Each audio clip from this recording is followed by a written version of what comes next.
कहते हैं बेटियां माँ की परछाई होती हैं, but my daughter is not reflection of me, she is the evolution of me. वो मुझसे ज्यादा जोर से बोलेगी, ज्यादा हिम्मत से चलेगी, सवाल पूछेगी, वो सब करेगी जो मुझे कहा गया कि लड़कियां नहीं करती।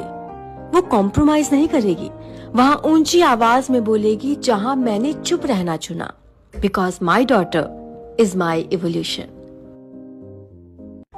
कहते हैं बेटियां माँ की परछाई होती हैं, but my daughter is not reflection of me, she is the evolution of me. वो मुझसे ज्यादा जोर से बोलेगी, ज्यादा हिम्मत से चलेगी, सवाल पूछेगी, वो सब करेगी जो मुझे कहा गया कि लड़कियां नहीं करती। वो कॉम्प्रोमाइज नहीं करेगी, वहाँ ऊंची आवाज में बोलेगी जहाँ मैंने चुप रहना चुना, because my daughter is my evolution. कहते हैं बेटियां माँ की परछाई होती हैं,